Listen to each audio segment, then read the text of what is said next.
so loud. It's all good. It's all good, brother. Gather round, it's story time. Comics Dad's got the latest on the line. From panels to pixels, we'll explore the world of comics and so much more. Welcome to Talkin Shop, where we never stop discussing heroes, villains, every plot twist we've got. From ink to screen and all in between.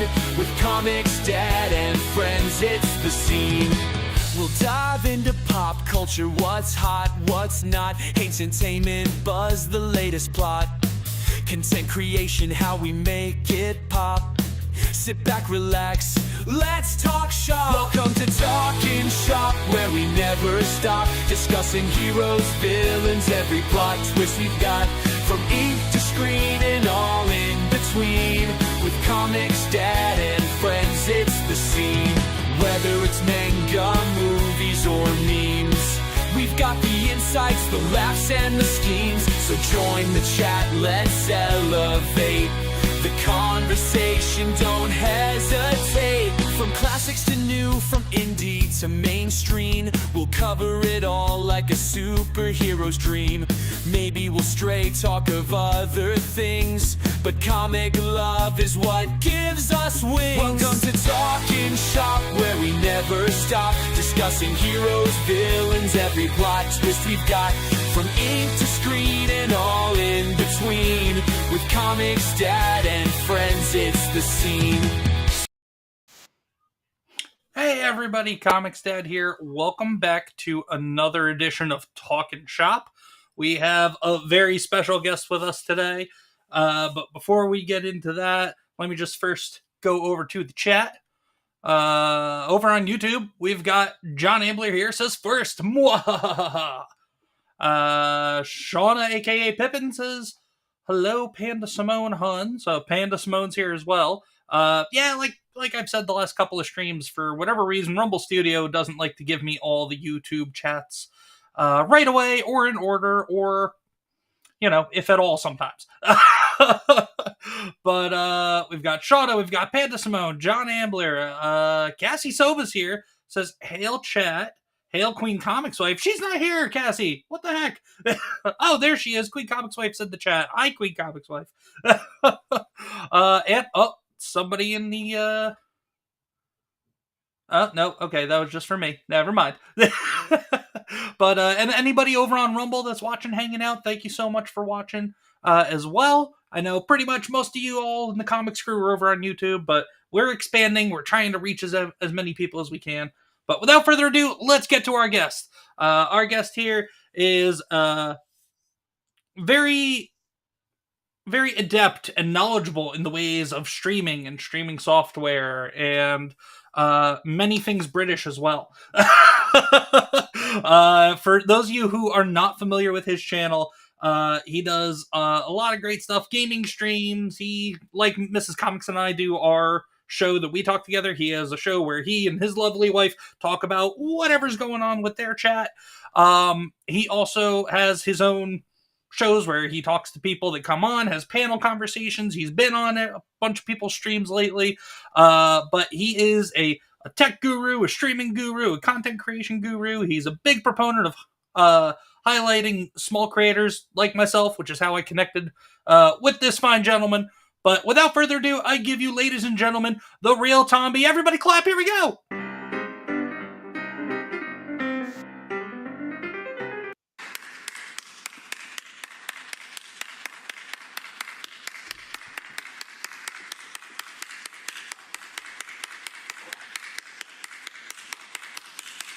Get on with it. Yes, get on with it! Oh, gotta love the Monty Python intro. Yeah, get on with it! As soon as I saw it, I was laughing. It wouldn't be a proper stream without our British patriot from across the pond without a proper cup of tea. Pinky out. Look, the chat. He's got his little pinky out. Yeah, pinky out. It's the only way to drink your cup of tea. How you doing, Comics Dad? Thank you very much indeed for the invite. Absolute pleasure to be here. And do you know what? An absolute sterling introduction. I'm actually dead impressed. Yeah. I'm so bad at introductions sometimes. I'm like, and here's our special guest, Bob. And that's it. And it's like, right, okay. So, Yeah, well, what is it? yeah. That's what how many years? Let's see. That's what about a dozen years or so of theater and improv will do in my do for you. Quick on your feet and make up crap on the fly. And I have applied it to every job I've had since I finished high school.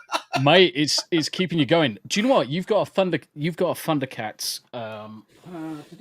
Where is it? You got a Thundercats jumper on. Oh yes, sir. I feel it's only appropriate that I change my cap. Oh, fair enough. Yeah, this was an anniversary gift from the missus. Awesome Thundercat shirt. Oh no, I'm too close to the camera. There we go. Lion-O, Mumra in the background. Good thing I'm fat enough to be a canvas. But there we go. Look at that's that. what it's all about. Let's do it. Hold on. Over in the chat. Queen Comics Wife. Comics Dad, I am so probably meant mad at you. You didn't do my intro. I'm so well, Queen Comics Wife, you have my intro for you every time you go live now. Because I baked it into your intro. But okay, I'll do it. Ladies and gentlemen, Queen Comics Wife. Yay! Okay, there we go. But yeah, Tombi, again, thank you so much for hanging out here, brother. I appreciate you stopping by. I know it's late for you over there. Hence the tea. Got to get all the caffeination in. Mate, sometimes it's the only way I survive. And I am a very stereotypical Brit. So when it comes to my cups of tea, I will drink lots of them throughout the day, first thing in the morning, all the way through till like 11, 12 o'clock at night, 1 o'clock in the morning, cups of tea. And we're talking Builder's Brew strength. This thing can melt. My cup of tea, no word of lie. Look how dark that is. Oh yeah. I mean, it looks like mud, and it could literally melt spoons. So, yeah. If I didn't see the string for the tea bag hanging down before, I thought it was coffee. Yeah. Cat's just jumped in, so I'll have to let the cat out. Any second. There's the cat. Oh, the kid. They come in the window like throughout streams all the time. In the window. Oh, jeez. Yeah. And that's a great mug that you got there too. The Hey mug. That is the kids' favorite, the comics kids' favorite character in Moana, and it's mine too.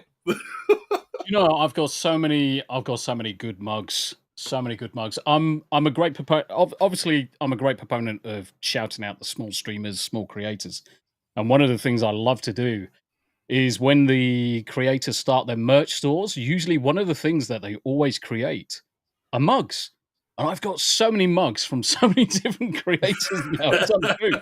Well, I've literally got a cupboard downstairs. No word of a lie. The wife gets mad at me because the thing is full of creators' cups. Just cups of tea. Well, I don't plan on starting a merch store, but it sounds like I need to get one made with the logo up over here specifically just to send you. It'll be fantastic. Just throughout the last year and a half, everything from mine to Joker's voice, we've got Enigmas, we've got Asmugs, I've got Baldur's Gate mugs from random people, I've got Nina Infinity mugs. So many different ones, Yanni, all of the various different content creators I've come across. I just like to be able to support everybody in whatever form I can do, whether it's purchasing a mug to cheer them up every now and again, because sometimes the small creators, they create their merch stores and they might not see much traffic. So just randomly waking up one day and there's like, oh, I've sold a random cup. It's going to England. And then there's me on stream with my little pinky out. I'm like, oh yes, cup of tea. Oh yeah, you know it was me. Who's your British daddy? Who's your daddy? Who's your daddy, and what does he do? But and that's a big reason why I wanted to have you on, just because you do so much for the small creator community that and you've been a big proponent of mine for these last 3 months that I've been doing it, and I really appreciate it. So I figured the best way to show my appreciation, besides hopping in your chats and hitting the likes and all that stuff, was just to have you over here and first off say thank you, and secondly just have you over here and we hang out and have a good time for like an hour or so. Yeah, and I've been looking for. Do you know what? As soon as you reached out, I was like, yes, can't wait, because it's between the gaming, the stream I do with the wife, so we do the Two Teas in a Pod on Thursdays and Saturdays, the Hum Day Chinwag obviously on Wednesday. There's never really much opportunity outside of that because I'm gaming pretty much every other day or creating video guides for this, that, or the other. There's Mhm. very little time for me to actually just sit down and talk comics. And especially the British comics, which obviously for a lot of the Americans, as soon as I bring out some of these comics, everyone will recognize the characters, but not a lot of people really get involved with the British comic scene, which is a bit of a shame, to be honest. Yeah, for me personally, I mean, I didn't come up during a time where it was it was as big as it was, especially with what you have to show today. But but I think also part of it is just people are just not aware Yeah, either. I think the biggest thing is just awareness. Like people that are really deep into it, like Nerdrotics yeah, and other people like him definitely are aware, and I'm sure Gary's probably got a bunch of UK books in his collection as well from back in the day. But and now that everything is so mainstreamed and centralized, you're not going to have really much of a difference unless it's indie comics now out there yeah, in the UK. yeah. So, but since you mentioned comics, let's get into it. As we like to do here on Talkin' Shop, we talk all sorts of stuff. We talk different shops, as I like to call them, but the one shop we always talk about is comics. So, Tombi, I asked you to bring a couple of your favorite things from your collection, if you had a collection, which you gladly told me you did. So, why don't you go ahead and show us a couple of books you brought with you? Oh, right. Oh, geez, So that's a couple couples. yeah, so I've got tubs and tubs and tubs of these, tubs and tubs and tubs of these, Yo, Star and Wars dog, what's up, man? one of the one of the main comics that I grew up with, obviously being from the UK, being British, a lot of the access to Marvel and DC was there, but the predominant comic series for us was 2000 AD. And for a lot of people, obviously 2000 AD, if I was to say Judge Dredd, everyone will suddenly go, bang, we know what we're talking about. And a lot of people didn't actually realize that Judge Dredd was actually a British-born creation. The whole 2000 AD with Slain and everything else that they created along the way in 2000 AD. There's so many good stories. For me, it was my entry to comics because from a young child, I was a armed forces child. So my dad was in the armed forces. We were moving around the UK a lot, living abroad. We didn't have much access to movies or films. Comics was the easiest thing for me to consume. So yeah, it was Judge Dredd, and one of the things that obviously I started to do was to then start collecting all of the different progs from 2000 AD, all the way from the Day Zero #1 all the way through to some of the more modern stuff. And I have got absolute bucket tons of such good content, such good comics, and you're talking stuff that's from 1979, which incidentally, obviously, 2000 AD, 1979 was actually the year I was born. And I'm like, Okay. we've got awesome comics from when I was born. We've got an awesome character, and Pat Mills and a lot of the other guys that were involved in 2000 AD. I was just hooked into so many different stories throughout the years. I mean, you've got everything from the Apocalypse War, Blockmania. I mean, some of the really good ones. So, 245. So the way 2000 AD works, they're all progs. They're all comics. That's just the numbering system, and I just like to call them progs. Mhm. 245 through to 270 was the Apocalypse War, which was absolutely superb for seeing Mega City 1 completely locked down. And I would really love to see some of this stuff actually made into films. And part of me really would love to see Carl Urban pick up the mantle as Dredd again for a second Okay. film, third film, or even just a running series. And I would actually argue that between the Stallone Dredd and Keith Urban, Carl Urban Dredd, Urban's Dredd is spot on character, really well done. And then you've got Thanks, John. Much appreciated, brother. Thanks for sharing links. And then you've got Cassie Anderson as well as the psychic. There's so many good stories. Blockmania. Then we've got America, Cursed Earth. All of these various different comics books through the years. And I've got a couple of things. So I'm going to show up one of the collections. I'll tell you what I could do. I could do this. Let's use modern technology. Yeah, with your fancy camera. Mate, I haven't told the wife how much it cost.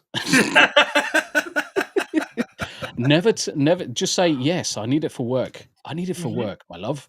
Well, how do you think I'm getting my my PC built? Exactly. Kidding, Queen Comics wife. Kidding. She knows every part that I've been buying. I tried passing it off as for work, but I don't work from home anymore, so I can't use that excuse anymore. But so many good art that's pieces beautiful. throughout all of this. You broke the law. You do time. Sheesh. And it's just so good throughout. Time to go. So good throughout. And the art was consistently like this. Absolutely superb all the way through. The art style, the inking. I mean, this was this whole book is essentially black and white all the way through it. A lot nothing wrong with that. I'm a big proponent of the black and whites. I mean, having color is great. It definitely tells the story, but you don't need it if you're that confident in your work. And there's a lot of good black and white, but that's part of the reason why I love manga too, because a lot of manga is black and white, but they do just a great job with their artwork. And this is the same with 2000 AD. And the funny thing is that we look at this at black and white on paper, but we can see the color in our mind. Mm-hmm. We can see all the colors. We can see the explosions. We can see the damage. We can see the bullets tearing through people. We can see their clothes. It doesn't matter that it was black and white. And it's just superb. And obviously some of the later progs, let me just randomly open. And I gotta say, I was even unaware of 2000 AD. You weren't the first one to mention it to me, but I was made aware of it just a few months ago. Actually, I had no idea 2000 AD even existed. And then once somebody had mentioned it to me, I looked it up online. I found some stuff digitally I could read, and it's a lot of fun, especially a lot of the older stuff, because not just is it Judge Dredd. There's also some space sci-fi adventures. Yeah. There's like a medieval fantasy style adventures as well. Like, it's got a little bit of something for everybody throughout the years. Yeah, throughout the years, they've done. They've certainly done so much in terms of the stories and the various different comics that are available. I mean, you've got Rocket Dog, you've got Slain, you've got obviously Judge Dredd himself. There were so many different stories across the board. And it's like, do you know what? I really wish that they would go back to having some of these awesome kind of like art series, and just bringing some of it to the big screen. Now, obviously, some of it they are actually doing.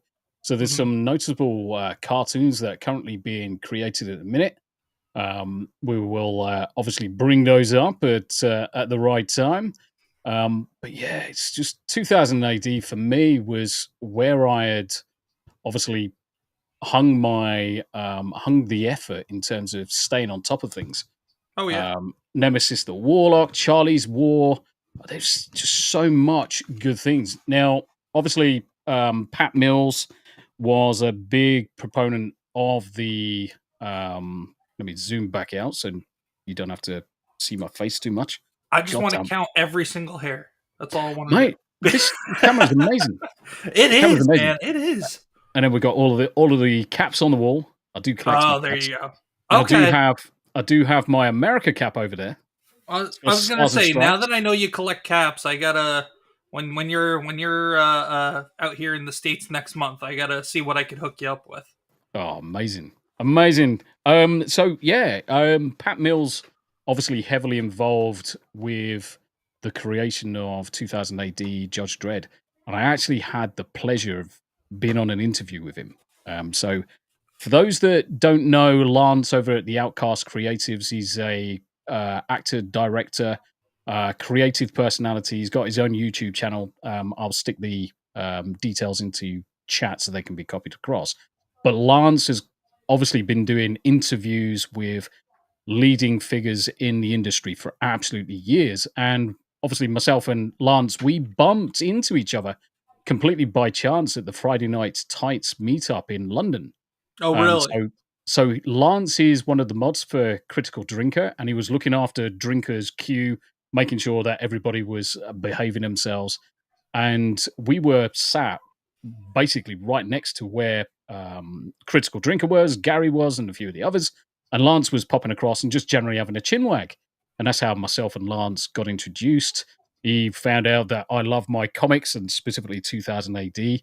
And he lovingly, absolutely amazingly invited me to come and talk to Pat Mills when he had arranged Pat Mills to join him on stream. And it was absolutely fantastic just That's to awesome. talk to him and learn all about, obviously, some of the creative process he's gone through, the stories that he's created, specific stories that he found to be the most engaging for him. Same for myself. I mean, he's from the same place that I'm currently living now. Oh, So is he? yeah, and it was even funnier. As soon as I was like, hold on a minute, you come from here, don't you? And it was just randomist chinwag talking about where we live, and it was such a nice gentleman to talk to. And he's just releasing a new comic called Shah, and I was lucky enough to be able to kickstart on it as well to help it on its way, and it might just have the Real Tombi's name inside, which is going to be absolutely amazing. Can't wait for it. Ooh. But Well, it's is it the so Real many Tombi's things. name, or is it the Real Tombi's real name? It's the Real Tombi. So it's not my name. I Okay. normally I was keep. gonna I say, normally he's keep. doxing you in that. Yeah, I normally keep my name, as we all do. We've got to protect our identities. We don't want to say anything too stupid. But trust me, Yeah. if All the crazies. yeah, all of the crazies are out there. Lucky enough, touch wood, I haven't had to deal with too many crazies. In fact, I don't think I've had any crazies, which is a bit of a shame. It might be my scary British demeanor, or the fact that I normally stream at a time where most of the Americans and most of the are all the crazies American? Could be. That they're all at work still, so I kind of escape it. I like to think that crazy is not necessarily a thing by country. I think it's more, I don't know. I think it's more just God given craziness.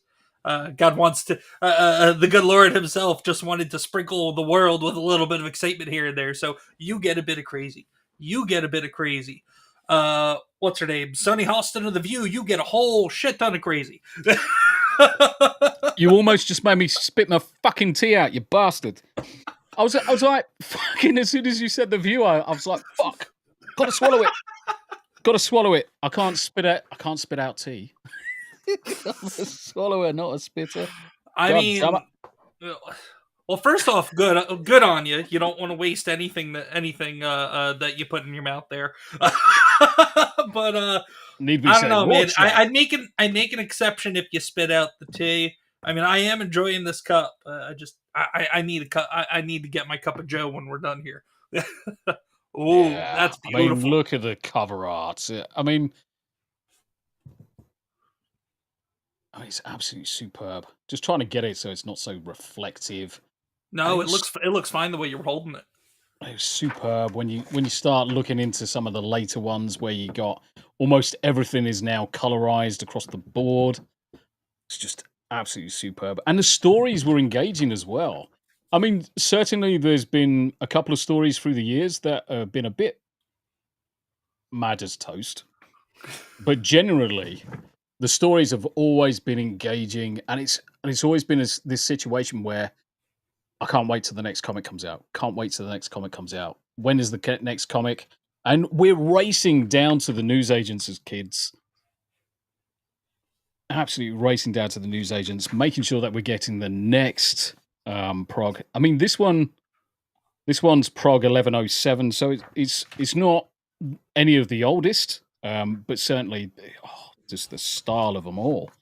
And I think I've got 10 boxes of 2000 AD, all the way Just from 2000 AD. Holy yeah, hell! just 2000 AD. I That's haven't amazing.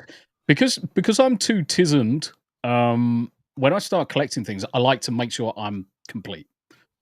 I don't dare start with anything else because one, some of the cost is just going to be absolutely prohibitive to get access to some of the Mhm. original stuff these days. But I know in the UK there isn't as easy access to some of these comics as there is in the States, and possibly when I come across to America and we move across, obviously we're moving to 5 years' time, depending on how quick. The Yeah. wife keeps on bombarding me, like during my gaming stream today. She's like, "I sent you another property." I'm like, I'm in the middle of playing party animals, kicking the shit out of each other, and the wife is sending me houses. I'm like, very nice. It's like really, really cheap. Needs a load of work. You may as well just demolish the whole thing and start again. But yeah, she's looking forward to moving across, and If this is where the access to a much bigger set of comic shops, comic stores is going to be. I Oh, know a for lot of sure. the independents is kind of like fallen by the wayside these days, um, but I'm at the stage now where once I come across to America, some of the proper collections can actually begin. Oh yeah, definitely. And I mean, if there's anything in particular that you're looking for too, I mean, whether it's because that's the other thing.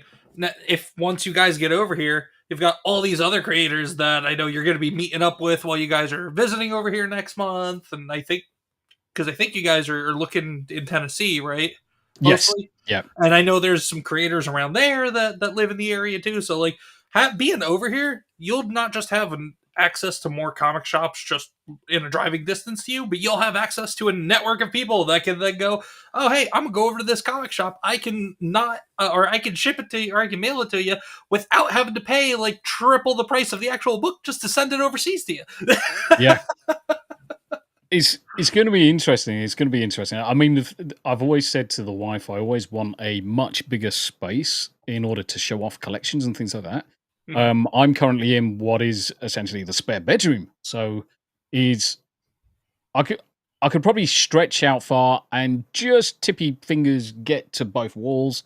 It is a comfortable space, but it's no good for showing off stuff. I've got shelves behind the PC where I've got all my figures, my memorabilia, and things like that. The wall that's behind me is so thin. What they did, they're absolute cowboys in terms of building standards.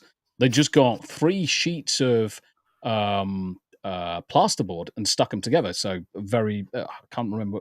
Do you call it plasterboard in the US? Sheetrock. Sheetrock. So 3 sheets of sheetrock.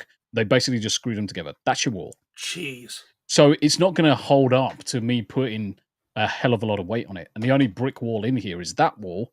But I can't Okay. put my computer on the one behind me because the door's just there. So it's like, Yeah, it's a sheetrock or drywall, one or the other. But yeah, yeah. just 3 sheets. Oh, geez. I mean, hey, more power to them for, I guess, being cost effective. But yeah, I mean, as long as you got some studs behind there, though, there's a no studs, just the drywall. Literally just the drywall. Oh, never That's mind that. why that's why every now and again the wife gets a bit upset with Tombi, especially with his midnight antics of playing video games where I'm effing and blinding to my friends and just she's like, "You are awfully loud." As she comes to the door in a Cockney accent. She's never normally that polite. She's like, "Can you fucking calm it down a bit? You're too fucking loud." And I'm like, "All right, I'll try. I'll try it. I'll try and behave." I never do. I never do. So No, bless him.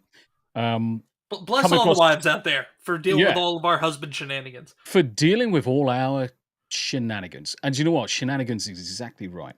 Shenanigans is exactly right.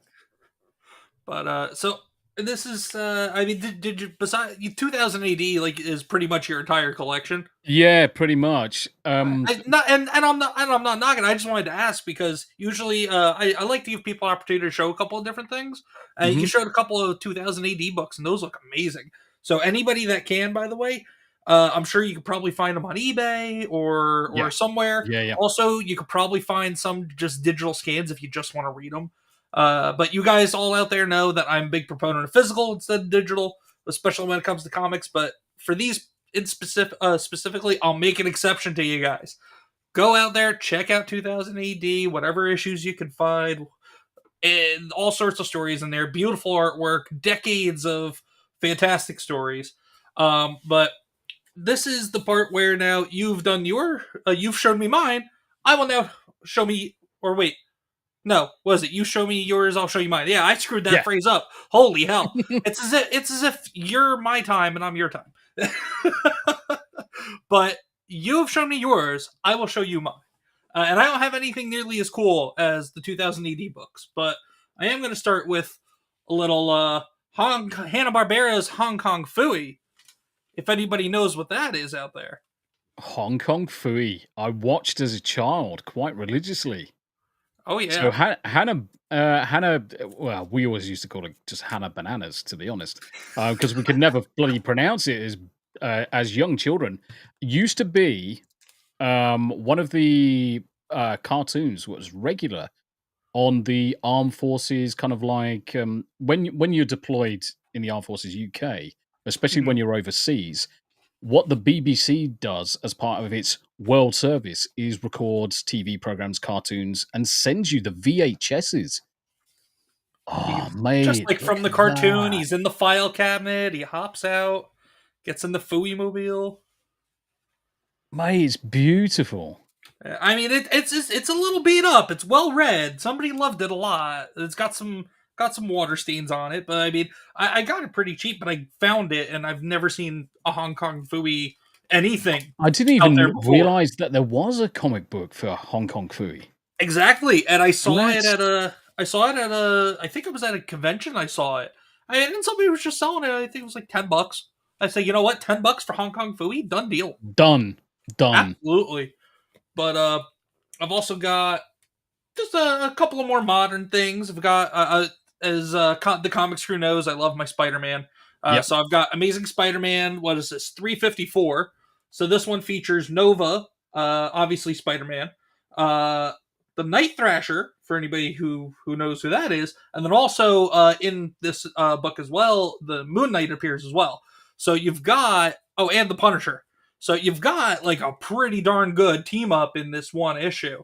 And also the reason why I wanted to show this one off is because, like we all know, with over the last few months, especially with Captain African American that came out and all the race swap that we see, not just in the comic book movies, but also in comics continuity themselves, and like with whether it's replacing characters with other persons of colors or persons of pronouns or whatever. But I wanted to show this off because the Night Thrasher is a character Marvel can go back to and just use. They don't need to mess with anybody else, and the Night Thrasher is a cool character. For anybody who doesn't... Do you know one of the most frustrating things about it is that throughout the years of all of these comics, there's been superb characters left and right, whether it's Marvel, whether it's DC, and they're not using the full kind of like history of the comics to their advantage. And it's so disappointing because there's so many good characters there with so many good stories, so many good arcs, and they keep on returning to what they believe is bankable and then simply twisting it for a modern audience that no one... I mean, let's face it, look at Disney and everything they've created quite recently. Oh, yeah.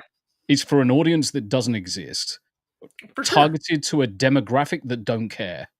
And they're leaving all of the fans to the wayside. They're literally leaving all the fans to the wayside. And all they need to do is announce if they want to go down the road of DEI or diversity or whatever. Yep. I mean, okay, everybody's going to cringe at it, but if that's what they want to do, still moving forward, all they got to do is go back into the archives, pull out characters they haven't used before, like the Night Thrasher. He's a cool character. He's kind of like Marvel's answer to Batman in a sense. Yeah. He's like a mix of like Batman and Iron Man, kind of. Is African American kid, teenager, like that older teenager. I think he's like 19 in his first appearances. But his father's a billionaire. Father dies, leaves him the company. He uses the money and some is able to get like a high tech, or not a high tech, but at least a medium tech, a battle suit made for himself, Yeah. and he uses the technology or whatever equipment he has, and he rides around on a skateboard, and he sometimes beats the crap out of guys with his skateboard as well. You're appealing to teenagers. You're appealing to people that are out there that go, I want to see a character that looks like me. So you're appealing to that crowd, and you're appealing to anybody that just wants to see something different out of Marvel. And DC's got the same damn problem too. Your wife's going to come in and shout at you in a minute. Oh, I know she's going to. Yes, I see you, Queen Comics wife. I see you. Let's talk about Fever Dracula. That specific episode, that's the Secret Empire one, isn't it? Is it the Secret Empire one that's involved in that? You've got Punisher as well. It is Round Robin, the Sidekick's Revenge, Part 2 of 6. Yeah. There's some notable ones that I'm aware of, and one of the things I would really love to get into is the most notable stories out there for the various different superheroes, whether it's your Spider-Mans, whether it's your... I mean, the thing is, one of my favorite characters in Marvel has always been Daredevil. Ever since get-go. I just absolutely love the character. And I will still die on this hill that the Netflix's Daredevil is the best Marvel live action ever created. And whatever absolutely. This abomination that Disney has done is not Daredevil. No. They can bring back all the actors. They can bring back at least even some of the... They brought back some of the directors and producers. And yeah. I don't think they brought back any of the writers, though, if I'm remembering correctly. Correct. Which is a big part of the problem. But yeah, I watched the first like 2-3 episodes. I was bored with it. Yeah, I was absolutely bored with it. It didn't appeal to me whatsoever, and it's not even following the Born Again storyline. That's the worst part about it. I'm watching it all because I want to form a decent opinion of the entire series. Certainly, some of the fight scenes were okay until you realize that there's a lot of CG starting to get involved, and it's like it looks like it's wearing... Can you remember Men in Black #1, where Vincent D'Onofrio's wearing the skin suit? Oh, yeah. Give me sugar in water. Oh, and that's the thing. I never even knew that was him. Mate, superb, innit?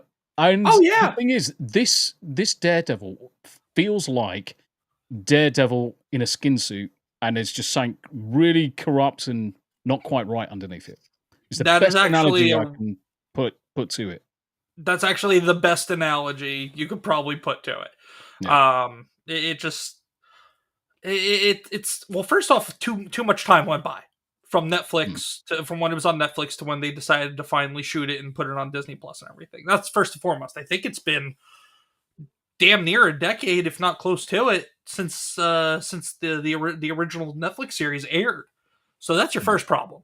And then your second problem is they're trying to blur the lines between comic books and reality a little bit, and they're also just kind of cucking our boy Matthew Murdock big time in this.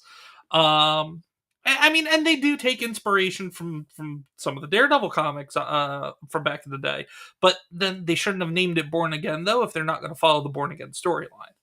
Correct. And that's one of the biggest problems that some people have out there, besides the lackluster writing, obviously. It's almost like they wanted to borrow the entire Daredevil Born Again idea, but instead of actually following the actual Born Again storylines, they've done something as if to say, well, we're not really doing that. We're just rebooting, just soft reboot. Just think of everything that came before. It looks like that, but now it just stinks of shit. That's everything they put out, and the only thing that's going to give them a saving grace at this point is live action Lilo and Stitch. It's not even going to be anything Marvel. Yeah, and part of me's got to the stage where I'm kind of tired of the whole live action of anything that's come previously. He's getting told off by his wife. It's like, you dumb bitch. Oh. No, she's coming in here with her phone on full blast. Hold on, we're gonna get some echo. Yes, Queen. I wasn't even talking to you. Yes, Queen. I'm Yes. gonna fuck you up. I'm gonna fuck you up so fucking hard in that fucking camera. They're gonna be laughing their asses off. You understand me? You better fucking stop. I know why you came in here. I was going to get up in a minute and pull I one wasn't out. coming in here for you. Oh, okay. Well, while you're standing there, go ahead and pull one out, and I'll show it off. Yes, massa. Hey. It's like that South Park clip. What? How does it start? With Cartman? Massa got me working. In the pen now, Martha got me working. But yeah, while she's doing that, I did have you grabbing out the thing you've been yelling at me in the chat to do. Oh, that thing. John's thinking that we're going to see a colonoscopy on stream. Oh yeah, most likely. Yes. Most likely. We're going to see the inside of his butthole, guys. But while she's doing that, I did just have one other book I did want to show off. Yeah, well, we won't get into that. New for anybody that is currently reading and collecting and all that stuff. New this week from Skybound, the new issue of Transformers, Transformers number 19. We are getting in this. Well, first off, Skybound Transformers is just fantastic. I don't know, Tombi, if you've been able to keep up with it or at least heard about what's going on with it. So basically, what Skybound Transformers is Skybound is owned by Image Comics. Image Comics is a publisher of creator-owned comics. One of the biggest creator-owned publishers out there. But what they've done is basically they're going back and they're retelling the original Transformers comic book story, but they're updating it and twist little changes and edits here and there. But it's also very grounded. Like, unlike what everybody was accustomed to seeing, especially in the cartoon, the original cartoon, they're not going back to the Ark or the main ship and getting repaired after every fight they have and everything. They don't have that ability in this. I mean, like, once or twice they're able to, but it's a lot more grounded. At one point, Optimus loses his arm, and he's not even walking around with his arm. He's walking around with a replacement arm. And I'm not gonna spoil what arm or whose arm it is. Mate. Starscream tries, like he does in every iteration of Transformers, tries to take over, but Megatron's been missing, though. Megatron's not on the scene at all. So Starscream tries taking over. It doesn't work out. Then there's like a civil war amongst the Decepticons between Soundwave and Starscream, and then Shockwave, like as we're familiar with in the older comics and the shows and everything. Shockwave makes an appearance at some point, but it's a lot more grounded. There's loss. There's not just Autobot and Decepticon loss. There's human loss. There's connections being made. It's just well written by Daniel Warren Johnson and the whole creative team over there. But this is the most recent issue, and this issue actually gives us a really cool look and take on how Megatron is able to turn into a laser pistol or handgun or whatever you want to call it, that for other Decepticons to use. And it's a really awesome take at it. Here, let me find a good page that doesn't necessarily give too much away in here. But I sit in the dark here in the corner of the room, but just the art also is fantastic. So yes, that is a giant robot dragon in a couple of those panels there. Mate, looks amazing. The art is fantastic. The storytelling is great. John Abler says, so he was disarmed? Yes, he was, John. And then because Megatron's awesome, I had to also pick up one of the variant covers too. So it's just a cool looking Megatron cover as well. Even that chef's kiss though as well, isn't it? Oh yeah. The just top to bottom, it's a great read. But definitely everybody go out there, pick up Transformers from Skybound. They have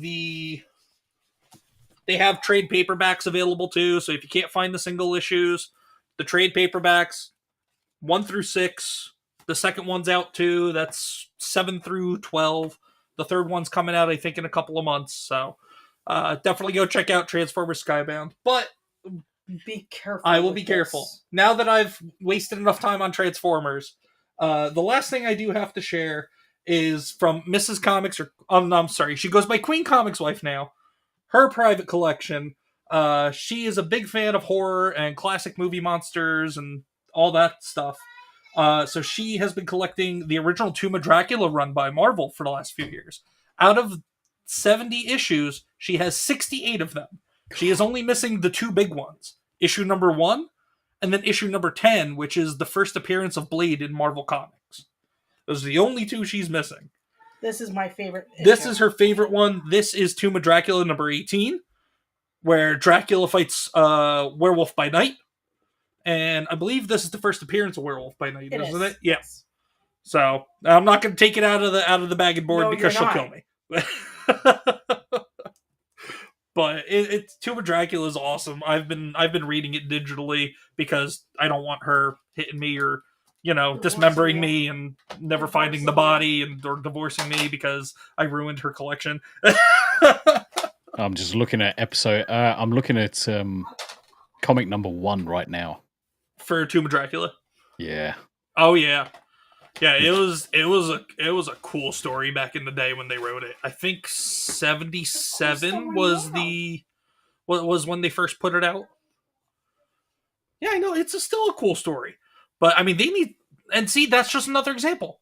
Marvel Studios, they can go and pull from that. They did the Werewolf by Night. That was like what, 2 hour years, and a half thing, 3 years ago. Yeah, 3 years ago, I think. But that was was awesome. recent. Yeah, I was enjoyed really it. Cool. Yeah. And if they just did stuff like that, we can get so many good things out of them, and they don't want to do it. Yeah. They don't want to friggin' do it. And hey, Deborah, why don't they want to do it? Because they don't want to pander to the big fan audience because it doesn't fit their ideology and their agenda. Well, and even then, though, why won't they do it? Besides that, the other reason is because it'll save them money, and they love blowing money and spending money. Because all they need to do, they don't even need to get a big cast, which they like to do.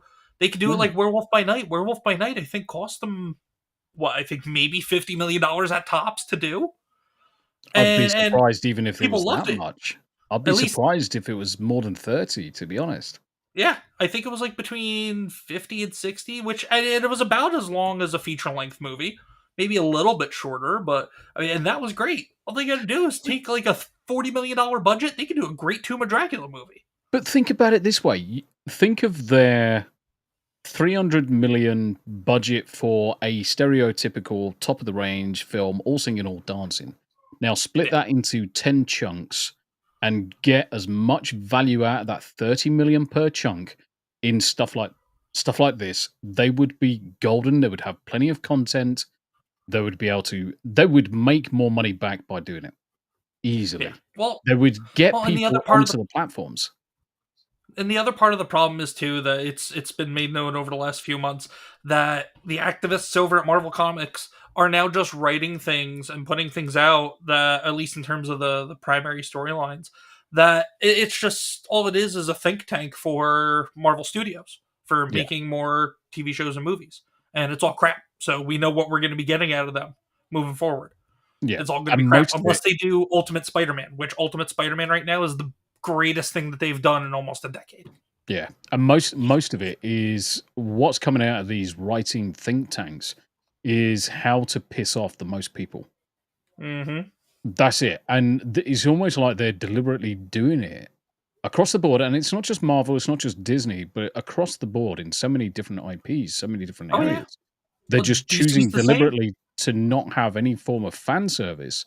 I mean, look at the fan service we got from Endgame in that. The second Captain America picks up Mjolnir. The freaking awesome. Cinema went nuts. Absolute freaking nuts.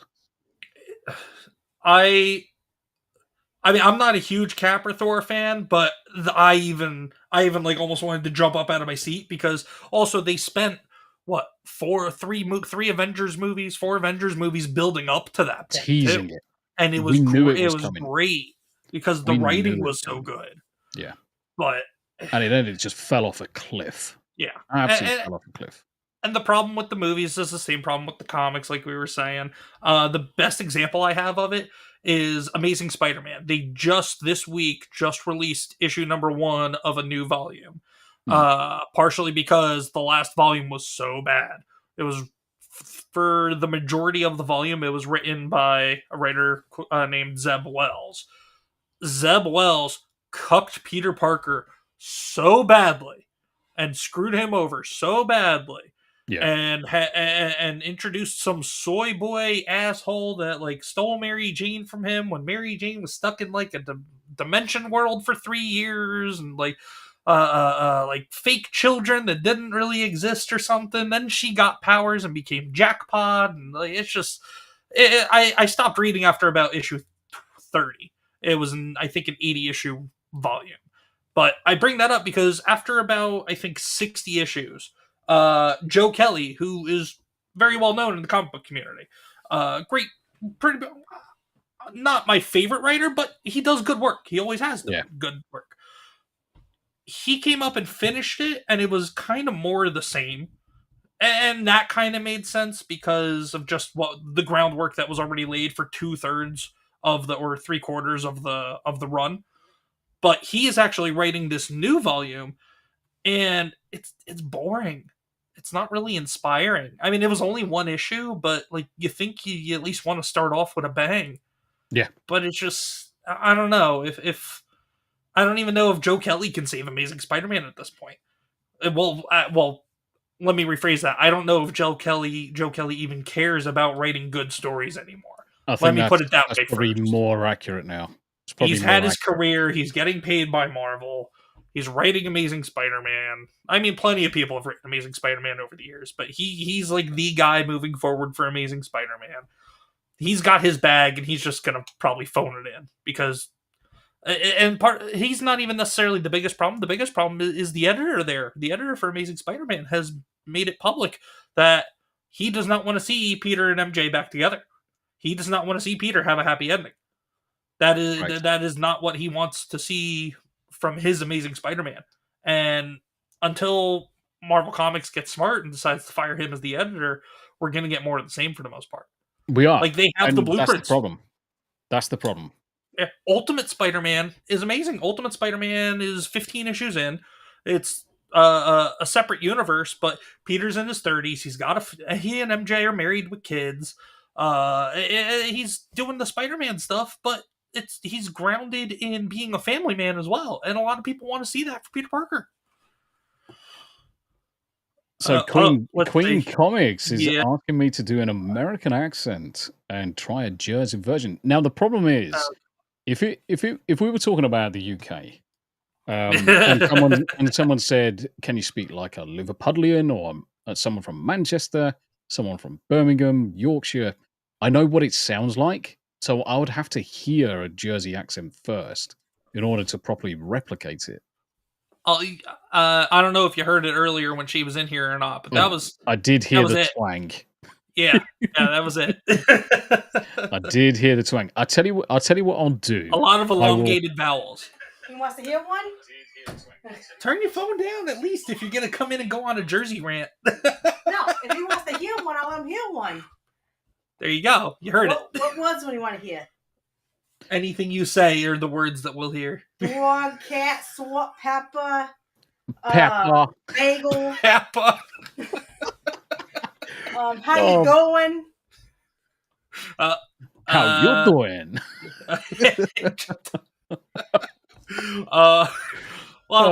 Breaking out the Joey Tribbiani. Oh yeah, pretty much. Artist formerly known as John Cuckask JDLLM. How are you, sir? Good to see you. Just trying to. I saw some people pop in and out. I know Star Wars Dog was here earlier. Star Wars Dog, how are you, brother? But yeah, there you go, Mrs. Comics. I couldn't hear it because he's on the phone. What I'm gonna do? Back up and rewind. What I'm gonna do for Mrs. Comics, I'm gonna practice this Jersey accent tomorrow, and then on my next 2 T's in the pod, I'm gonna speak with a Jersey accent. All right. There we I go. think That's the challenge. That's the that's challenge. So I'm going to have one day you're a of brave listening man to for it. taking on that challenge. I'll tell Oh, you. it's got to be done. It's got to be done. I mean, when I come across when I come across to America, I mean, everyone's going to be listening to me. It's like, my God, you sound so posh. I'm like, Yeah. yes. Then all you got to do is bust out that Jersey accent you've been working on, and they'll go, never mind, he's full of shit. Never mind. Yeah, Never mind, go away. exactly. So yeah, 2 T's in the pod. I'm going to practice tomorrow. I'm going to get the Jersey accent nailed. And then on There 2 you T's in the go. pod, Saturday evening, make sure you don't miss it. But I am going to talk with a Jersey accent. Let's do it. On Saturday, you said? Yeah, Saturday, this coming Saturday. I will definitely make sure to chime in, and I will put it on full blast. Well, oh no, actually, I will go back and rewatch it because Saturday we are actually celebrating our older daughter's birthday. Oh, We are going to bless. take her. Yeah, she's going to be 10. So, quick shout out, Comics Kid number 1. Happy early birthday, baby! Dad loves you. Comics Dad loves you. You're the best. You're the best 10-year-old there ever is. Your Comics Daddy loves you very much. But yeah, we're gonna be out. We don't know yet if we're going to the zoo or if we're gonna go to some caverns and go do a cavern tour or something. It depends upon what the weather is, because it's supposed to be springtime, but it is cold as Satan's rear end over here. It's Right, red hot. lately. It's really warm here now. Oh, really? Obviously, we now need to discuss the differences between what I would say is warm in the UK versus what's warm or cold in America, because I've got to Give me one transform second.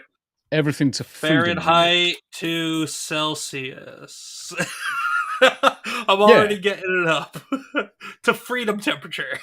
Yeah, so I mean, if I was to say today's temperature was 18 degrees Celsius, which is 65 degrees Fahrenheit, that's shorts weather. That's me walking around in t-shirt and shorts and taking the dogs out, no problem at all. Oh yeah, just to give you an idea, what's today? Thursday. So Tuesday morning, I woke up. It was in how shall we politely say this? Communist weather. Communist temperature. Cold as balls. It was -2 degrees Celsius on Tuesday morning when I woke up. Tuesday morning was April 8th. Interestingly, we've got such a wide range of temperatures. So first thing in the morning, it'll be about 2-3 degrees Celsius. And then by the end of the day, like the hottest point of the day, it's really bloody warm.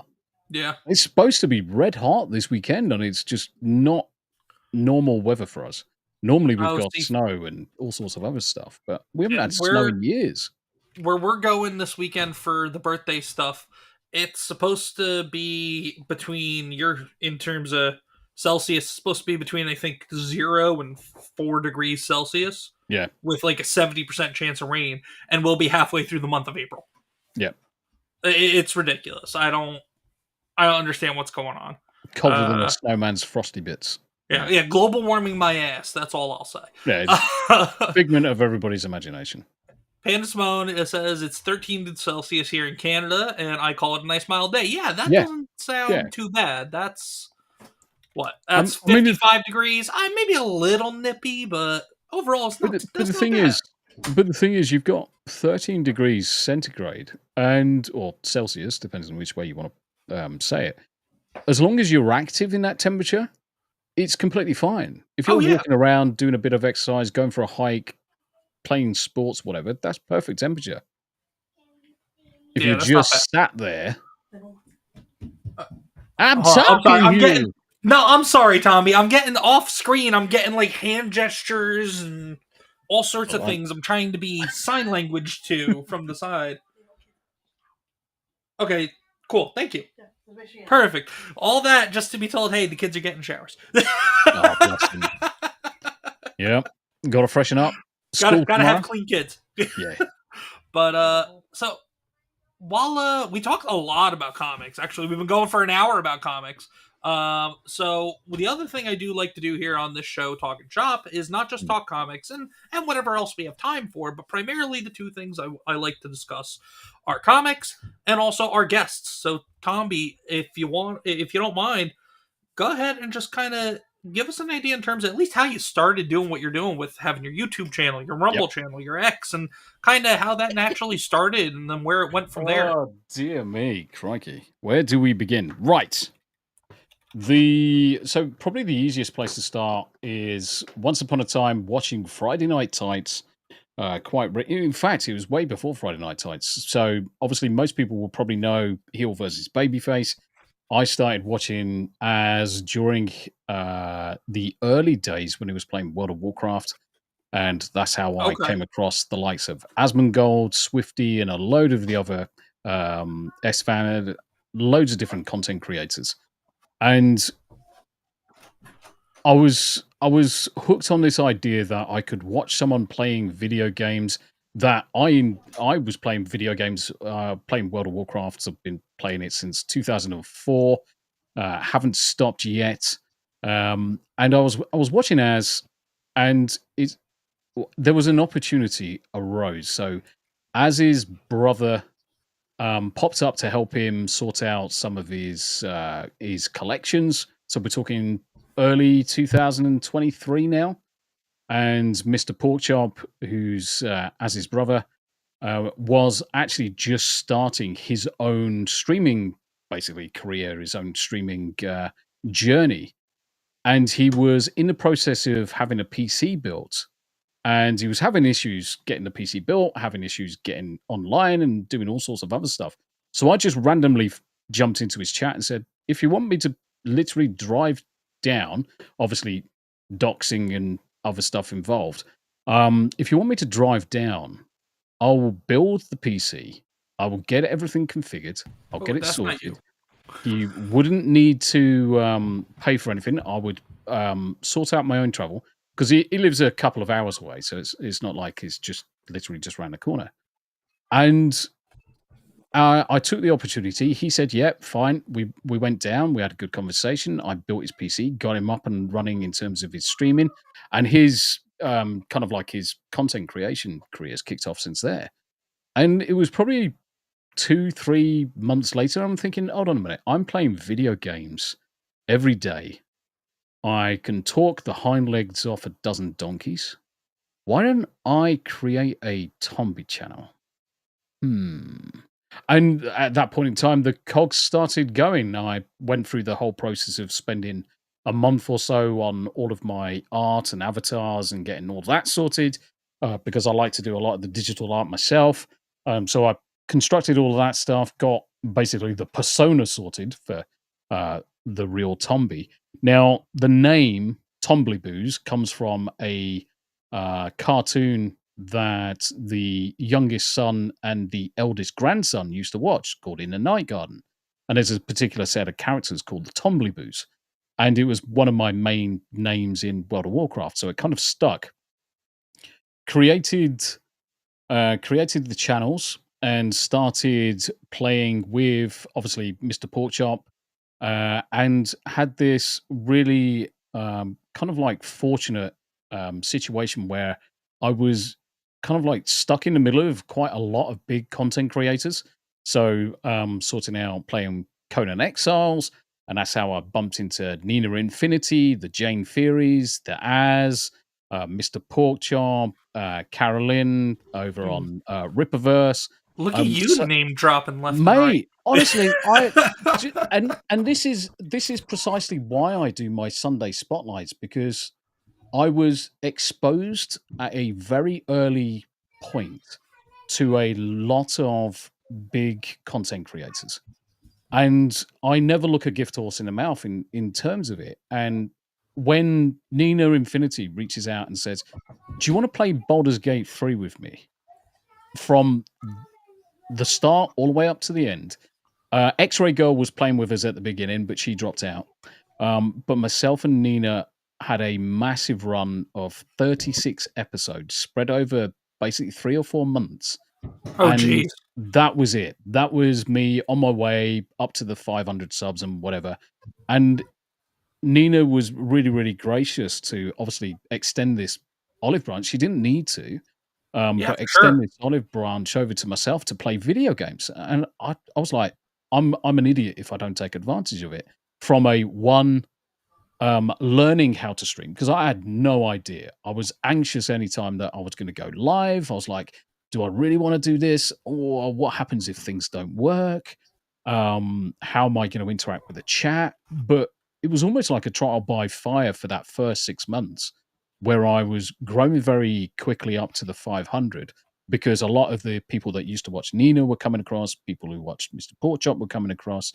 And I was just really, really lucky to be in the right place at the right time. After the 6 months, 7 months, I then thought, do you know what? We've got other platforms out there. We've got Rumble, we've got Kick, we've got Twitter, we've got Twitch. Now, I chose at that point in time to say, why don't I just stream to everything? I've got a very good computer. It's basically top of the range. It's got the capability, and I've got the bandwidth with the internet connection where I can stream to all of these places at the same time and provide content to lots of people. And so that's what I did, and I started to slowly grow on Twitch. Not as fast as YouTube, nowhere near as fast as YouTube. Rumble growth has been very, very steady, especially since the Rumble Creator Program started. And I've always had this mentality that I've been in a very fortunate position with the content creators I've met along the way. A lot of them I call family, a lot of them I call friends, and I'm going to take every opportunity to pay that back in whatever form I can do. I literally don't take anything out of the fact that I'm monetized on YouTube.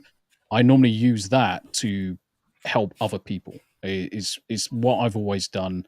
I don't look at it. I've got a very good job. I don't need to earn extra from YouTube. I can use that to help other content creators, whether it's equipment, whether it's the drop in the occasional memberships or the occasional super chats, or if it's the likes of a good friend Steelleg, or who obviously is one-legged and he needs an ice cuff to help him with pain and stuff like that. I just use that pot of gold that keeps on just popping into YouTube for paying it forward. And I look at it from a karma perspective.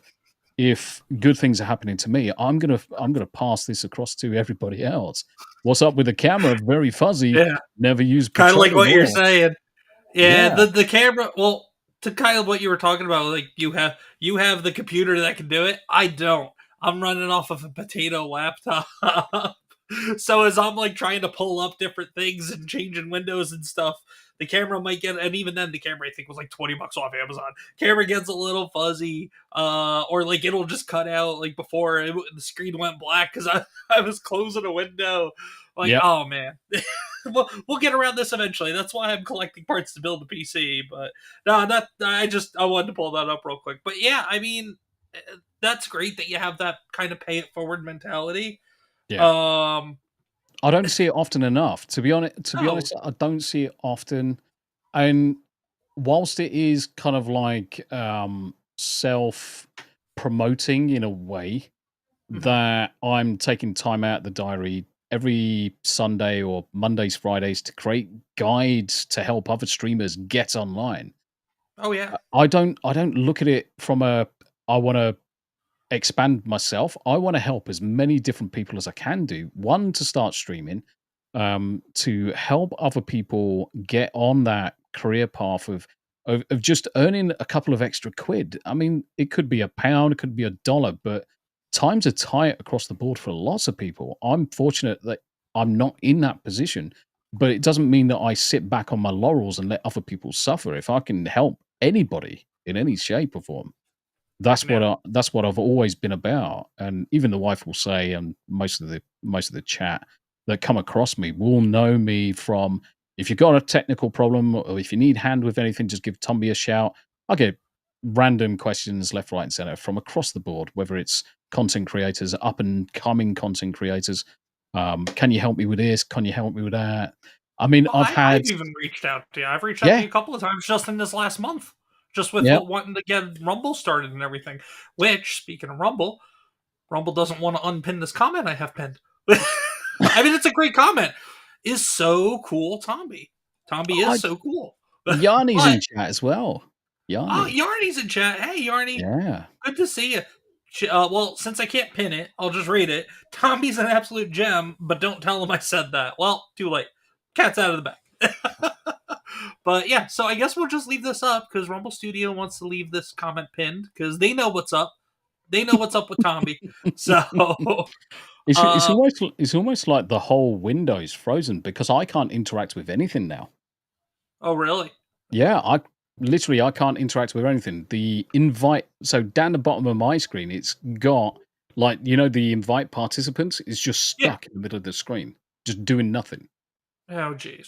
Flip. I tell you what. Do you know it? Do you know at the top of the screen? Do you know Yes. you've got the Duro, the presentation? Just switch it to a different one and then switch it back, and then just see if that kicks it into life.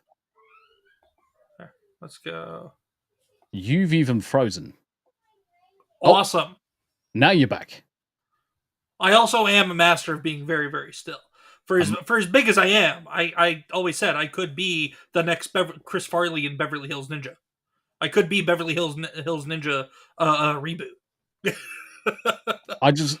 One of my, obviously going back to the previous question, one of my favorite things, I would say one of my favorite things that I like to do over the course of the last year is build gaming PCs and streaming PCs for people. So a couple of content creators have asked me to build their machines. I've done those live on air. The Sun, I built his gaming machine over the weekend.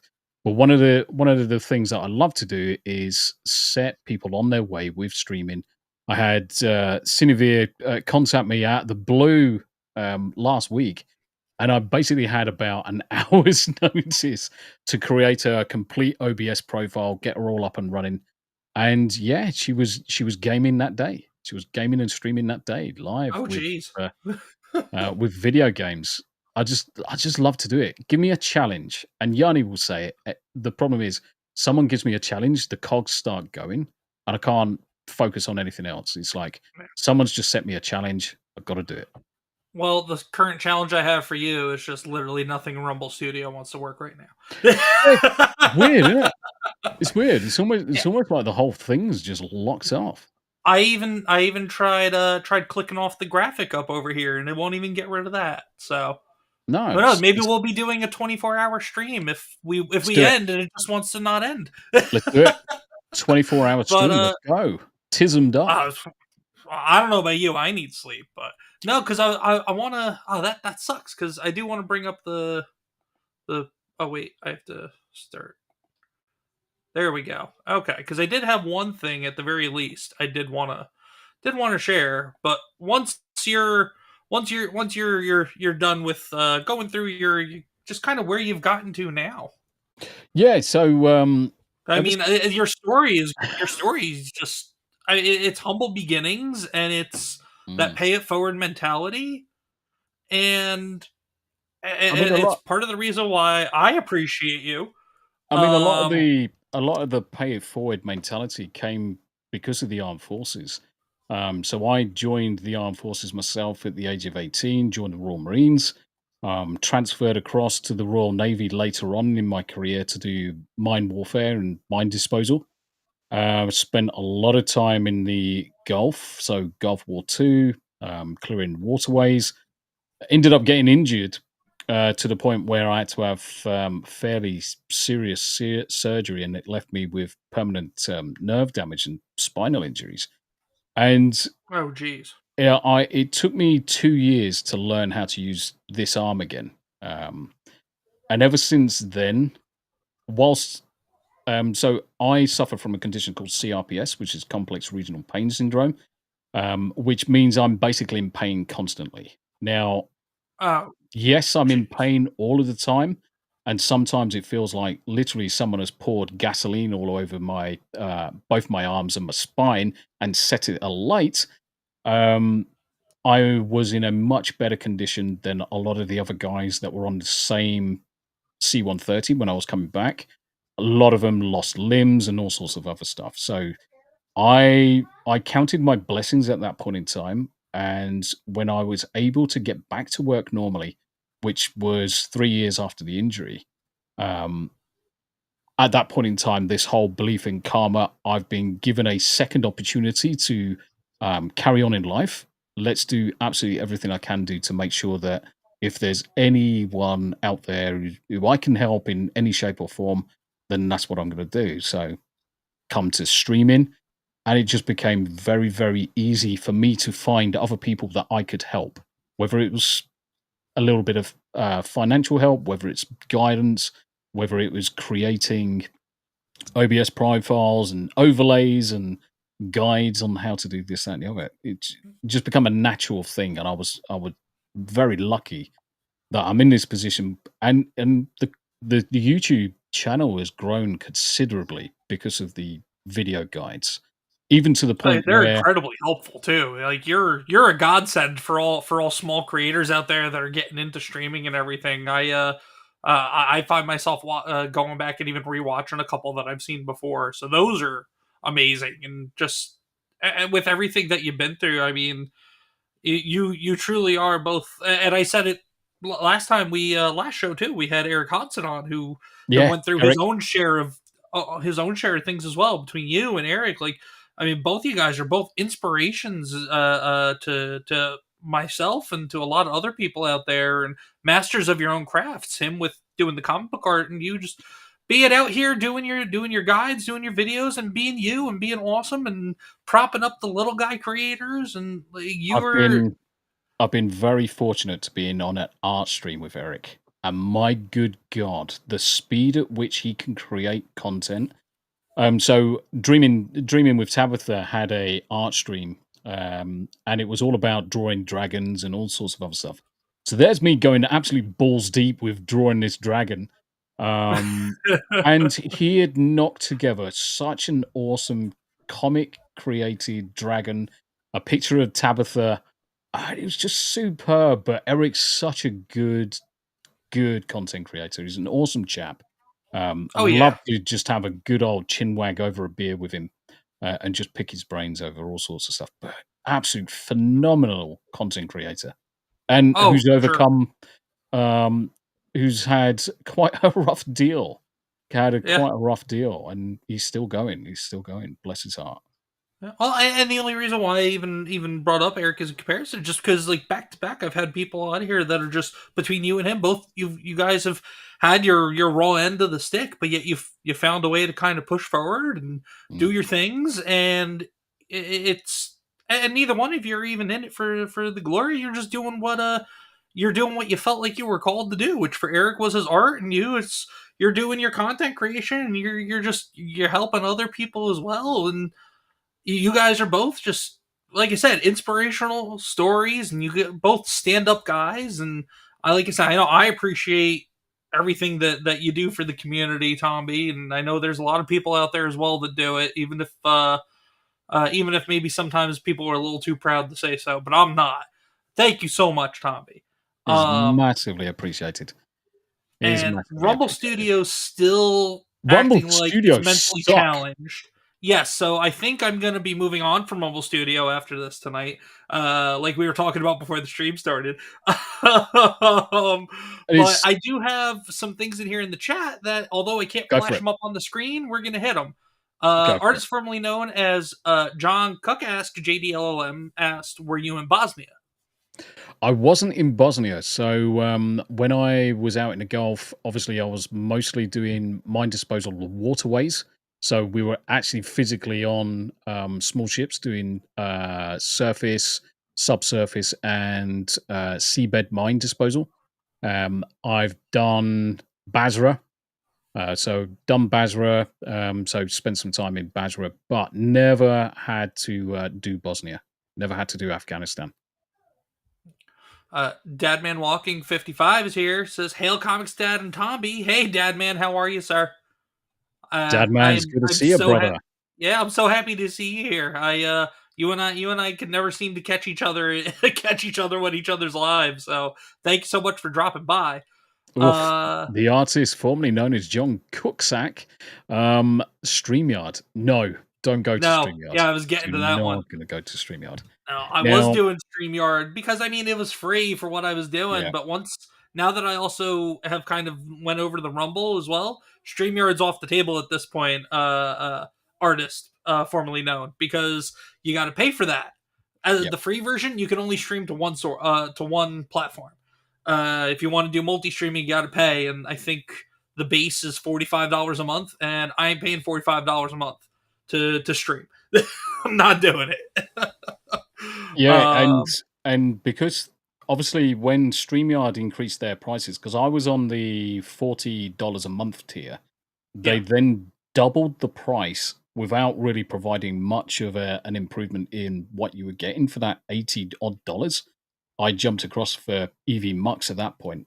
And so that $80 tier currently was the $40 tier? Was the $40 tier. And then they created a new $40 tier. Correct. Because everyone kicked off big time. That's ridiculous. We're just moving back down to $40 from $80. How about that? Yep. I mean, the thing is that I switched across to EV Mux.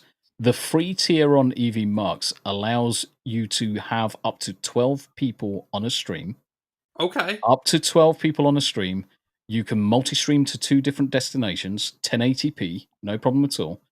And so within EV Mux, you can obviously connect to Rumble Studio. And Rumble Studio has got the ability to obviously relay over to locals and YouTube if needs be. So you can use EV Mux to stream to 2 different places at really high quality, and then use Rumble to stream to a few more places. And you don't have to pay for it. You don't have to pay for any of it, and you get decent quality. Well, it sounds like I may need to get back in touch with you again about some EV Mux next week. Then, I mean, I pay for the $40 a month Pro package, and you get an awful lot with it. I stream, so my Hump Day Chinwag on a Wednesday, I stream to 9 different locations at the same time. Holy crap! 9 different locations. So I stream to my channel, to Smooth the DJ's channel, to Yarnwich's channel, to my Twitter, to Smooth's Twitter. So that all goes through you. Yep. Okay. I was wondering how Smooth was doing it at the same time with the same layout and everything. Yep. I figured you guys worked on that, but I didn't realize that was just going through you. Yeah. Rumble, Kick, Twitter, Twitch. So there's the 9 altogether. It's insane. Jeez. Insane. That's ridiculous. And yeah, I mean, it's I can go 9 different destinations is the maximum. You get high quality audio. It's basically OBS in the cloud. Everything that you can do in OBS is pretty much EV Mux. And the EV Mux might be moving on from OBS then. Mate, the EV Mux guys, so there's 2 things that you can look at. There's EV Mux, obviously, for podcasting is what I use. I use OBS for my game streams and things like that, but a lot of people are switching over to Meld Studio, which is one of the Studio. Yeah, which is one of the newer ones. Meld Studio is I can set someone up to stream with Meld Studio with different scenes, multi-streaming to different locations, probably about 10 minutes. It is that quick. And it is superb. Oh, geez. Yeah. And both the EV Mux devs. I'm getting bad stuttering over here. Yeah, you're in and out like a fiddler's elbow. EV Mux and I think my RAM and my GPU were both kind of at their limits. Potato laptop. What can I say? Yeah, Meld Studio. Both the Meld Studio devs and the EV Mux devs have actually popped into my chat and had a good conversation whilst I've been live. So they're in with the content creators, listening to everything that we're doing and all of the complaints that we have, the suggestions. So they are very, very active. Whereas StreamYards, they basically just said, nope, we don't care. We're going to just pump up the prices. Yeah, just give me your money and fuck off, basically. Yep. Artist formerly known as John Cook asked, OBS. I use OBS for my gaming streams, but now knowing about Mel Studio and EV Mux, I might even be just moving away from OBS. That's something I got to look into in the next week or 2. And if you pop across to the Tombi channel, there's a guide on how to set up Meld Studio. There you go. 25 minutes, your job done. I've I've even Uh, included free overlays and start screens and all that stuff. It's all oh there wow. for everybody to use. There's something like 56 different combinations of start, Oof. end streams and overlays that I'm just creating them and just hosting them. And it's really annoying the Twitch and Kick bots, the standard. Do you want to have a new overlay created? I'm like, guys, I'm just doing it myself. You're a little late to the party there. Yeah. Bots. I just give away everything. It really winds them up because it's like their opportunity to spam people to make money and stuff. And I'm like, no, go away. I'm just going to give it to everybody for free. No one Yeah. needs to pay for this.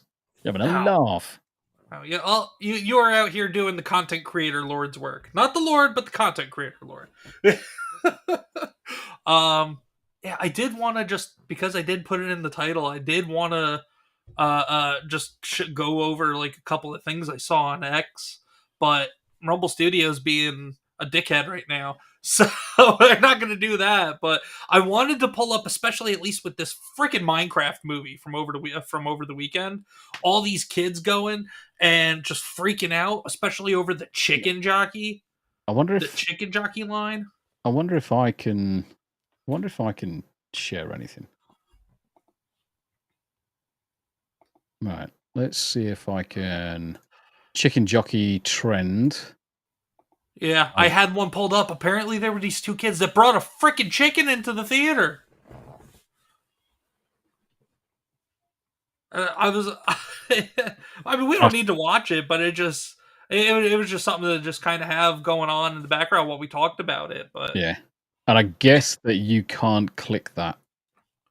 no, that's what was making my Mate, you've that's what was making broken. me glitch out like crazy earlier. I told you, dude, potato laptop, literal potato laptop. I mean, you've seen the specs for it. I sent it to you. It is a potato laptop. Yep. But you are live now with it, so it's doing its thing. It's doing Yeah. its thing.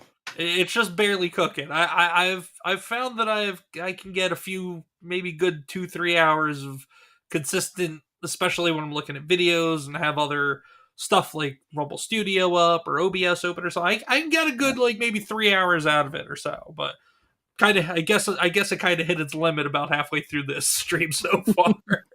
The stream is so awesome. The potato's just like, no, I am baked. Well, because is so cool Tombi. So that's why it's like, no, we're gonna keep this here, and I'm just gonna veg out like the potato I am.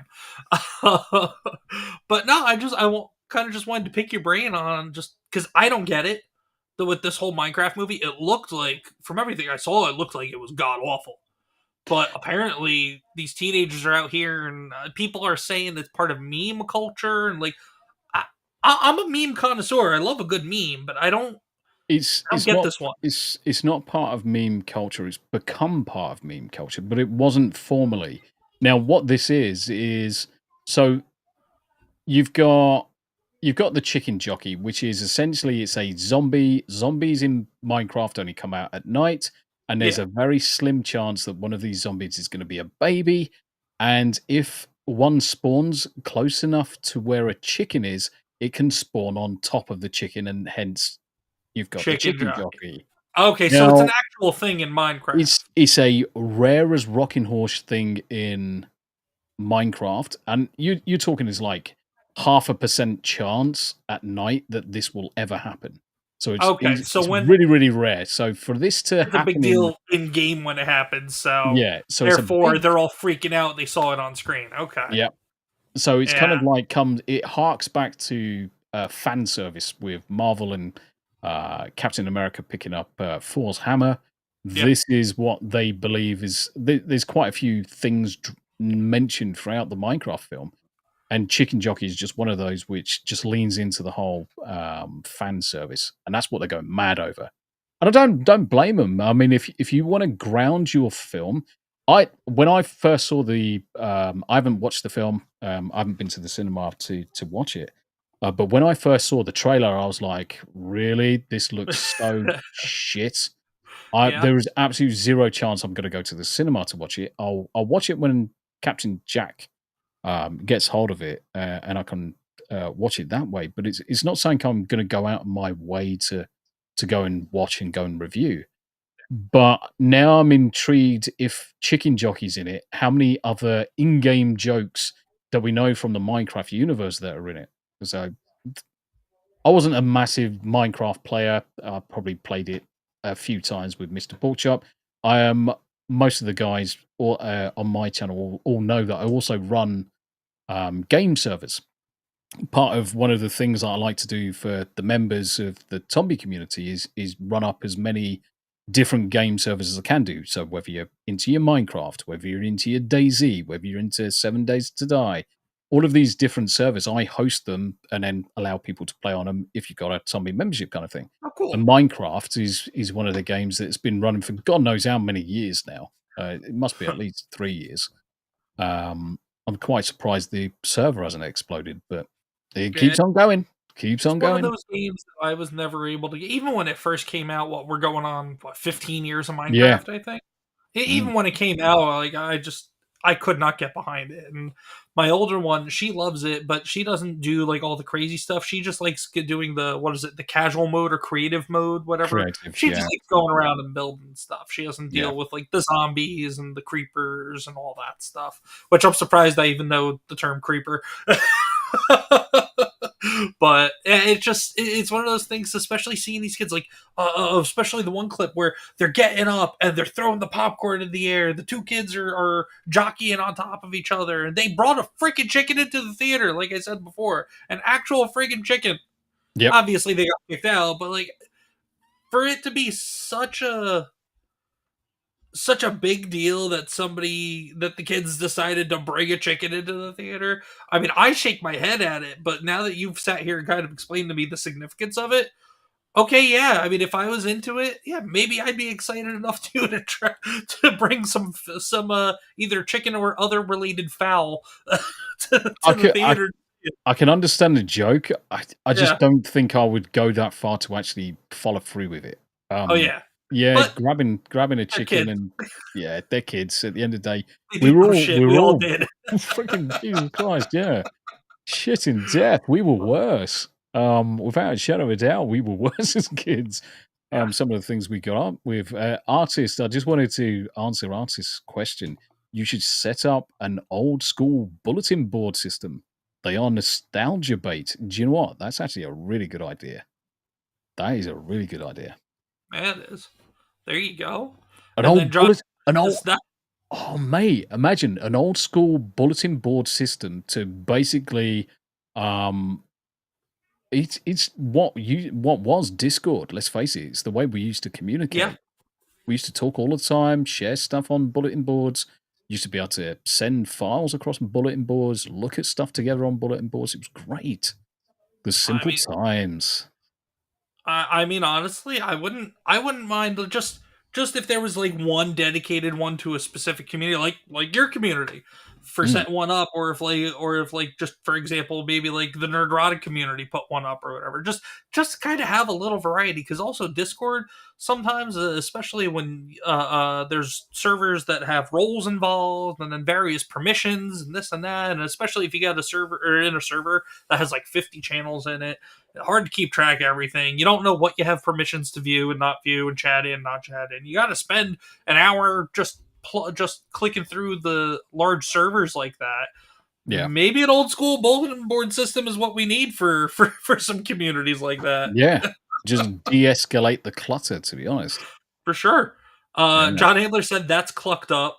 Artist said nice looking rooster.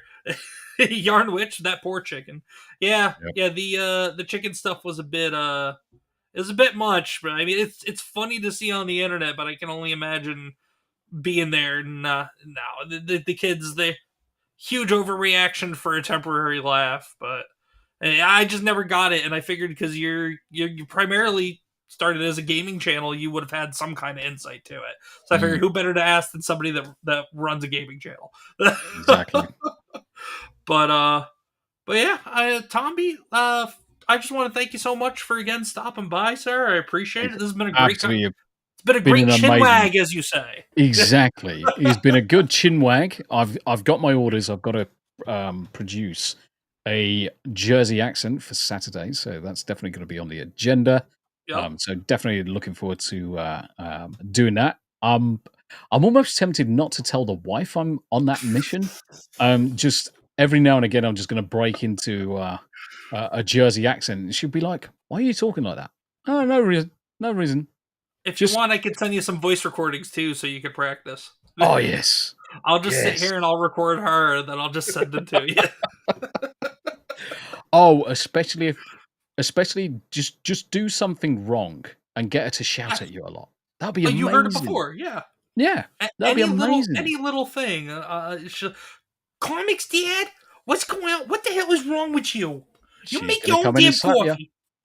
You She's make your gonna own come in damn and slap coffee, ya. Comics, Dad. But it's and my response to her normally is because have you seen the Jersey Shore episode of South Park from way back when? I Yeah. just look back at her and I'll go, "You muff cabbage,"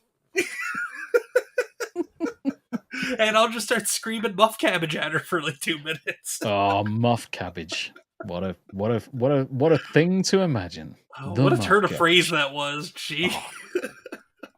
But yeah, Tombi, if go ahead and let everybody know where to find you, what you're doing, especially since I can't share the screen and show your X and your channels and all that stuff. But go ahead and let the comics crew know where we can find you. Okay, so most of my links you can just jump onto linktree at the Real Tombi. You'll find me streaming on YouTube, Rumble, Kick, Twitter, Twitch, and yeah, I'm pretty much live almost every day. Fridays and Mondays I take off to make long form content, usually video guides on how to set up certain elements of streaming. The most recent one was stream avatars, which are Gucci little characters that run around the bottom of my screen that the chat can interact with, and they generally just fight each other. Marvel characters and DC characters and all sorts. Just a note, I always end up getting the one I don't want. You do know you can change it, don't you? Nope. Next time I'm in your chat, I gotta ask you. I will teach you how to change your avatar. That But apart from that, Gundam one is the one I always want, and I never get it.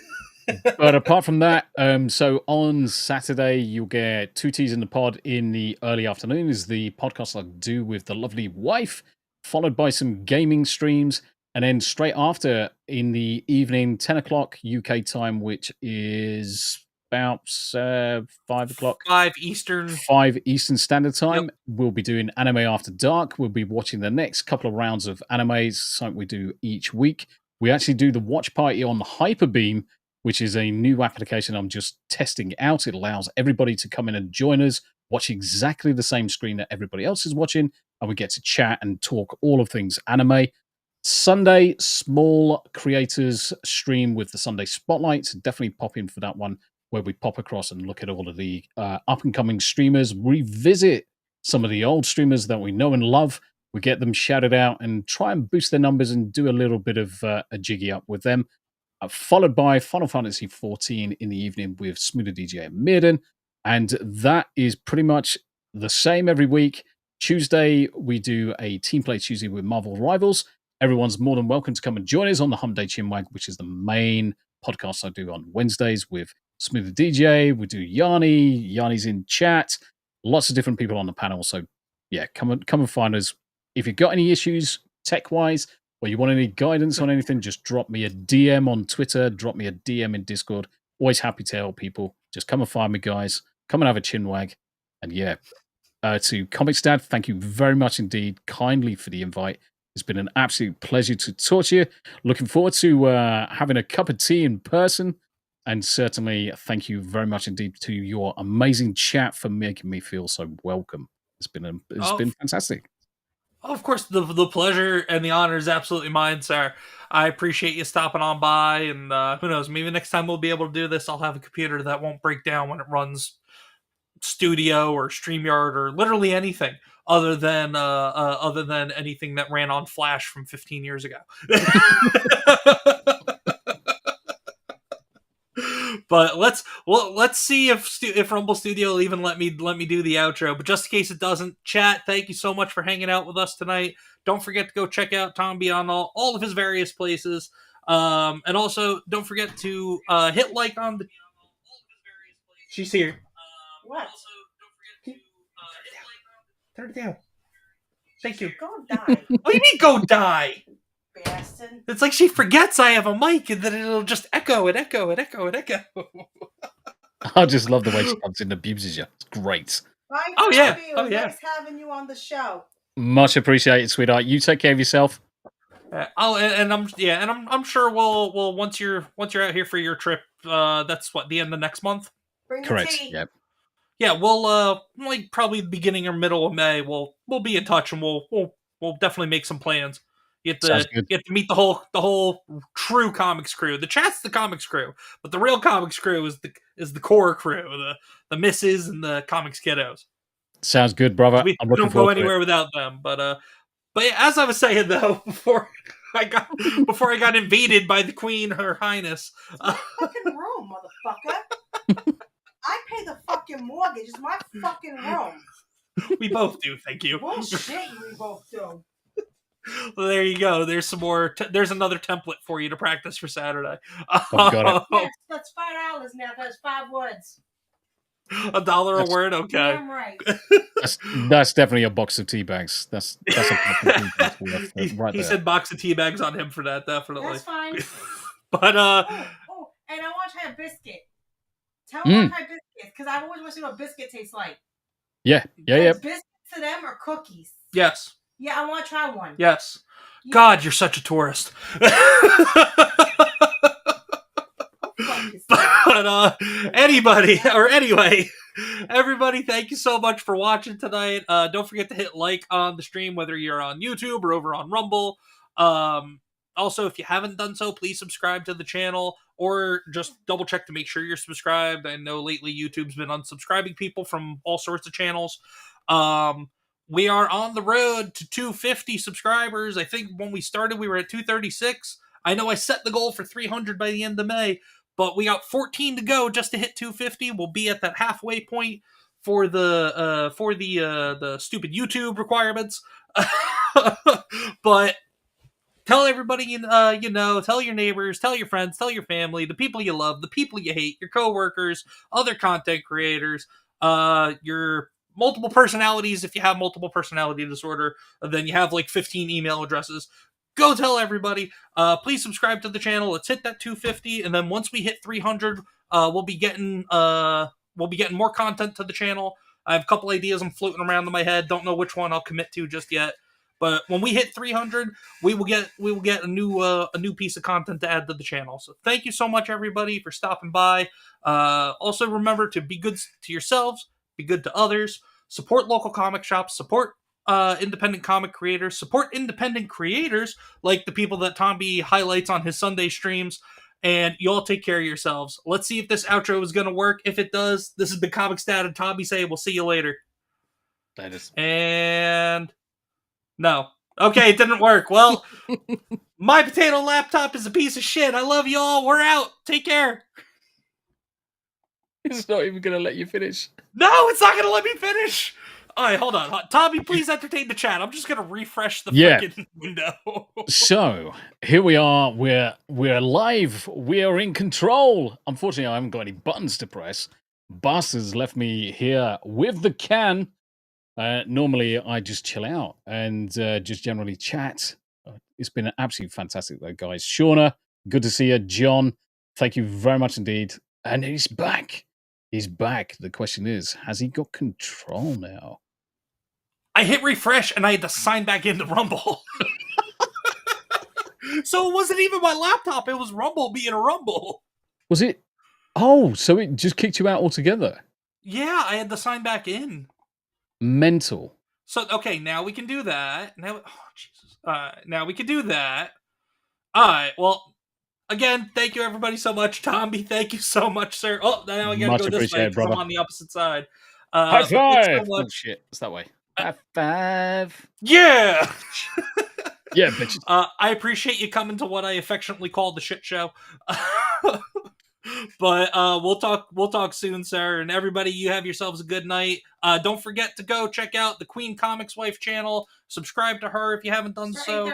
As soon as I'm done over here, I'm going to be setting up her stream for her in about 45 minutes or so. So be sure to go check her out when we're done.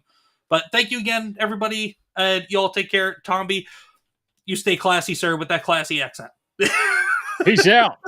Later. Tune in, geek out, it's all in good fun. Talking shop with Comics Dad, everyone. Let's keep the conversation lively and bright. See you next time for more insight. Welcome to Talkin' Shop, where we never stop discussing heroes, villains, every plot twist we've got, from ink to screen and all in between. With Comics Dad and friends, it's the scene.